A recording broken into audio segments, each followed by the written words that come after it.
You know, it's time to have freedom passports. I mean, you know, the Pfizer vaccine is now fully approved.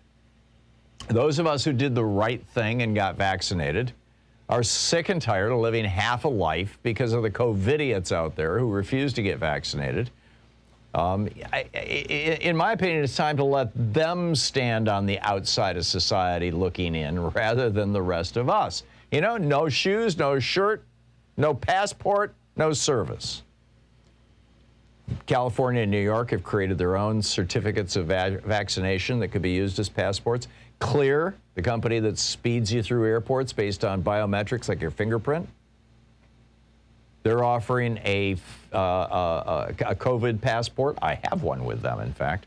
They're offering a free version if you're not a subscriber to Clear. But the most interesting part of this is that the Centers for Disease Control, the CDC, has this program called vSafe. Just plug it into a search engine, V-SAFE, vSafe. And it is everything except the app. You plug in your personal information, a little bit of your personal, you know, enough that they can tie you to the database in your state, because our states do actually keep track of who's vaccinated and who isn't, or at least who's vaccinated. And it pulls that data in and puts it in the app and creates a little picture. I've got the picture on my phone of your basically vaccine passport. This is the Centers for Disease Control. You know, vaccine passports are not new things. Back in 1979, I got the first one, you know, my first real vaccine passport. It was a yellow card, and it listed, and I had to go to a special doctor because I was traveling in parts of the world where there's diseases that we don't have here. You know, dengue fever and stuff like that. And I had to be, a yellow fever, cholera, I had to be vaccinated against this stuff. And the special, you know, tropical disease doctor who specializes in, you know, setting people up, getting people ready to travel overseas. After I got these vaccines, which one of them just like turned my arm black and made me feel like sick as a dog for a couple of days. But, you know, hey, it's, you know, the diseases in some of these parts of the world are just absolutely worse than the vaccine. And for, geez, the better part of 20 years, right up until the late 80s, I carried that yellow passport, the vaccine passport, inside my regular passport. I didn't have to just show it to get out of the country. I had to show it to get back into the country. So, you know, this is nothing new. We've been doing this in our schools for 40 years. You want to go to school?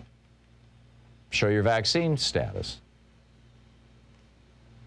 You know, if you really want to own the cons, we should, you know, the CDC could create a vaccine passport with a picture on it, and we could designate that as ID to vote with. How about that?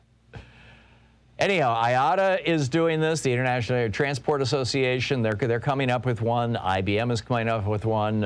Israel has rolled one out. Denmark has rolled one out. France has rolled one out now. The United Kingdom.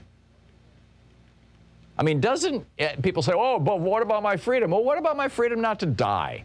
What about my freedom to go to a restaurant or a bar or a public venue and not worry that the person next to me is blowing 1 billion viruses a minute at me? I mean, freedom is such a misused word. Shouldn't we have the freedom to remain free of illness? That's why I think we should call these things freedom passports. I mean, it's really bizarre when you think, you know, legislators in Texas and Arkansas have come right out and said that a woman who wants to get an abortion or gets an abortion should face the death penalty or at least life in prison, you know, because of death. And yet they want people to be able to blow a deadly disease in your face because they've joined the anti-mask, anti-vax Trump cult. I mean, maybe we should call them right-to-life passports. What do you think? But anyway, the main international objection to passports is that it's going to widen the divide between the haves and the have-nots. In this case, you know, there's about 1 billion people on planet Earth who have no ID whatsoever. Well, a vaccine passport could be their entree into the world of having some sort of identification. You know, we did this back in the 80s with smoking in restaurants. I'd rather eat without having you blow your poisonous smoke in my face. Why can't we say I'd rather eat and not have you blow your poisonous viruses in my face? I mean, the NFL has weighed in on this. You get private businesses. I just don't get the opposition to this, right? Like Ron DeSantis, he's who appears to be hiding some of the deaths down in Florida. He says he's never going to allow a private business to require a vaccine passport, including cruise lines, who are suing him. But he's fine with private businesses saying, oh, we won't bake a cake for you if you're gay. Forget it. He's fine with that. So when it comes to dancing to the tune of the Trump cult, DeSantis and his buddies are like, oh, freedom, freedom. But when it comes to LGBTQ people saying, hey, we'd like to have a wedding, or a woman, I'd like to get an abortion, DeSantis is like, oh, no, freedom, how are you kidding?